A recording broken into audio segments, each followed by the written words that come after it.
Hello, आप सबका मेरे चैनल स्पीडिंग ला ज्ञान में स्वागत और अभिनंदन है। मैं आज आपको कुछ इम्पॉर्टेंट क्वेश्चन सॉल्व कराने जा रही हूँ जो कि बहुत ही इम्पॉर्टेंट है जुडिशरी के एग्जाम एपीओ और एसजीएस के लिए। कृपया लास्ट वीडियो तक बने रहें। अगर वीडियो अच्छी लगती है प्लीज लाइक करिए, सब्सक्राइब करिए, कमेंट करिए, शेयर करिए, साथ ही साथ बेल आइकन दबा दीजिए ताकि कोई भी नोटिफिकेशन आपको तुरंत मिल जाए। मेरा वीडियो आपको यूपी जुडिशरी जो कि यूपी जे की वैकेंसी आने वाली है या एपीओ या एसजीएस की कोई भी वैकेंसी या अदर स्टेट की जुडिशरी एग्जाम के लिए बहुत ही कारगर सिद्ध होगा और बहुत बहुत बहुत इंपॉर्टेंट क्वेश्चन मैं आपको सॉल्व कराने जा रही हूँ। पहला क्वेश्चन है कि किसी शल्य चिकित्सक के लिए दी गई सहमति बाद में एक शल्य चिकित्सक पर किस बचाव से वाद नहीं ला सकती। क्या कह रहा है कि किसी शल्य चिकित्सक के लिए दी गई सहमति बाद में एक शल्य चिकित्सक पर किस बचाव से वाद नहीं ला सकती। ए कह रहा है बिना क्षति के हानि, डेमनम साइन इंजूरिया। बी कह रहा है कि बिना हानि के क्षति, इंजूरिया साइन डेमनम। सी है जहां अधिकार है वहां उपचार है, यूबी जस्ट, ईबी रिमेडियम। डी है ऐच्छिक कार्य दुष्कृत नहीं होता, वॉलंटी नॉट फिट इंजुरिया। कौन सा सही जवाब थे? तो डी वाला सही जवाब है ऐच्छिक कार्य दुष्कृत नहीं होता, वॉलंटी नॉट फिट इंजुरिया। सहमति में बचाव, सहमति से किए गए कार्यों के लिए बचाव नहीं होता। डी वाला ऑप्शन सही है। और आगे देखिए क्वेश्चन, उपताप के अपकृत्य संबंधी कार्रवाई में निम्न में से कौन सा उपचार उपलब्ध होते हैं। उपताप के अपकृत संबंधी कार्रवाई में निम्न में से कौन सा उपचार उपलब्ध होता है। ए उपशमन, बी व्यादेश, डी विशिष्ट पुनर्स्थापन, सी विशिष्ट पुनर्स्थापन, डी क्षति हेतु कार्यवाही। इसमें क्या उपलब्ध है? तो पहला ऑप्शन कहता है ए 1, 2 और 4 अर्थात उपशमन, व्यादेश और क्षति हेतु कार्यवाही।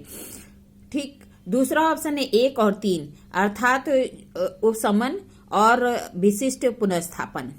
सी ऑप्शन है 2 और 4 अर्थात व्यादेश और क्षति हेतु कार्यवाही। और डी ऑप्शन है ए बी 1, 2, 3, 4 सभी उपशमन, व्यादेश, विशिष्ट उपस्थापन और क्षति हेतु कार्यवाही। तो इसमें ए वाला ऑप्शन सही होगा 1, 2 और 4 अर्थात उपशमन होता है उपताप में तथा व्यादेश होता है और क्षति हेतु कार्यवाही होती है। अर्थात ए वाला 1, 2, 4 सही है, बाकी सब गलत है। फिर क्वेश्चन है कि अंतिम अवसर का नियम संबंधित है। क्या कह रहा है? अंतिम अवसर का नियम संबंधित है। ए संपूर्ण दायित्व से, बी कठोर दायित्व से, सी ऐच्छिक कार्य दुष्कृत नहीं होता, डी योगदायी उपेक्षा से। तो डी वाला ऑप्शन सही है कि जो अंतिम अवसर का सिद्धांत है योगदायी उपेक्षा का बचाव होता है। ठीक है, डी वाला ऑप्शन सही है कि अंतिम अवसर का नियम किससे संबंधित है? तो योगदायी उपेक्षा से। फिर आगे क्वेश्चन है मानहानि करने वाले दो अपकृत होते हैं। मानहानि करने वाले 2 अपकृत होते हैं। ए अपमान लेख और अपमान वचन, दूसरा हमला और संप्रहार, तीसरा पूर्ण दायित्व और डी है उपेक्षा। तो मानहानि के लिए आपको पता है कि अपमान लेख और अपमान वचन 2 अपकृत होते हैं। ए वाला ऑप्शन सही है। फिर क्या है कि भारतीय संविदा अधिनियम में है, क्या है संविदा अधिनियम देखते हैं तो उसमें जो है क्या क्या है उसके बारे में कहता है। तो पहला कहता है संविदा विधि के संपूर्ण संहिता, संविदा विधि की संपूर्ण संहिता। दूसरा है मात्र संविदा विधि के सामान्य सिद्धांत। सी है संविदा विधि के सामान्य सिद्धांत और 3 विनिर्दिष्ट संविदाएं। और डी ऑप्शन है कि संविदा विधि के सामान्य सिद्धांत और अन्य विनिर्दिष्ट संविदाएं। तो डी वाला ऑप्शन ही सही है। जब हम संविदा अधिनियम देखते हैं तो संविदा अधिनियम में क्या है, तो इसमें जो है कहता है कि संविदा विधि के सामान्य सिद्धांत, अन्य विनिर्दिष्ट संविदाएं। तो संविदा विधि के सामान्य सिद्धांत 1 से लेके 75 तक है और लास्ट में आप देखेंगे 124 से लेके 238 तक अन्य विनिर्दिष्ट संविदाओं के बारे में प्रावधान किया गया है। फिर प्रस्तावना प्रतिग्रहित हो जाने पर क्या हो जाती है? ए वचन हो जाता है, बी संविदा हो जाती है, सी करार हो जाता है और डी उपयुक्त में से कोई नहीं। आपको पता है जब 2B देखते हैं तो उसमें लास्ट लाइन है कि प्रस्तावना प्रतिग्रहित होने पर वचन हो जाती है। ठीक है, ए वाला ऑप्शन सही है। फिर आगे क्वेश्चन है, निविदा टेंडर आमंत्रित करने के लिए समाचार पत्र में प्रकाशित सूचना। क्या कह रहा है? निविदा टेंडर आमंत्रित करने के लिए समाचार पत्र में प्रकाशित सूचना। ए वार्ता करने के लिए आमंत्रण है, बी प्रस्थापना के लिए आमंत्रण है, सी प्रस्थापना है और डी वचन है। जब आप देखेंगे निविदा या टेंडर आमंत्रित करने के लिए समाचार पत्र में प्रकाशित सूचना, ये प्रस्तावना के लिए आमंत्रण है, बी वाला ऑप्शन सही है। आगे क्वेश्चन है, सही उत्तर बताइए। डाक द्वारा स्वीकृति तब पूर्ण होती है जब स्वीकृति का पत्र मतपेटी में डाल दिया जाता है, प्रस्ताव करने वाले को प्राप्त हो जाता है, लिखकर उस पर हस्ताक्षर कर दिया जाता है, डाक में डालने के लिए किसी को दे दिया जाता है। तो इसमें थोड़ा सा कंडीशन अलग है। क्या कहता है कि डाक द्वारा स्वीकृत के पूर्ण होती है जब स्वीकृति का पत्र डाक पत्र में डाल दिया जाए। स्वीकृतकर्ता के विरुद्ध तब होता है जबकि वह जो है प्रस्तावक के विरुद्ध तब होता है जबकि वह मत पेटिका में डाल दिया जाता है। लेकिन स्वीकृतकर्ता के विरुद्ध तब होता है जब प्रस्तावक को प्राप्त हो जाता है। तो दोनों दो कंडीशन है, इसमें ए वाला ऑप्शन सही होगा कि मत पेटिका में जब डाल दिया जाता है। फिर कह रहा है कि भारतीय संविदा अधिनियम 1872 संविदा को परिभाषित किया गया है। भारतीय जो कॉन्ट्रैक्ट एक्ट है उसमें संविदा को या कॉन्ट्रैक्ट को किस धारा में परिभाषित किया गया है? ए ऑप्शन है 2A में, बी ऑप्शन है 2B में, सी ऑप्शन है 2D में और डी ऑप्शन है 2H में। तो आपको पता है कि 2A में प्रपोजल परिभाषित है, 2B में एक्सेप्टेंस स्वीकृति परिभाषित है और उसी में वचन भी बताया गया है, डी में जो है प्रतिफल को परिभाषा दी गई है और H में संविदा को परिभाषित किया गया है। आगे कहता है कि भारतीय संविदा अधिनियम में प्रतिफल की परिभाषा कहाँ दी गई है? 2A में जो बताया कि 2A में प्रपोजल है, 2 में वहां पे जो है एक्सेप्टेंस स्वीकृति है और वचन भी बताया गया है, 2 में जो है वचनकर्ता और स्वीकृतकर्ता के बारे में है, 2D अर्थात 2D में ही प्रतिफल को परिभाषित किया गया है जो कि बताया गया है। आगे है कि डनलप बनाम हिगिंस संबंधित है किस वादे से? ए कहता है कि प्रतिस्थापना से, बी कहता है प्रस्थापना के प्रतिसंहरण से, सी कहता है डाक द्वारा प्रतिग्रहण से, डी कहता है कि विधिक बाध्यताओं के सृजन के आशय से। तो सी वाला ऑप्शन सही होगा। डनलप बनाम हिगिंस का मामला किससे संबंधित है? डाक द्वारा प्रतिग्रहण से।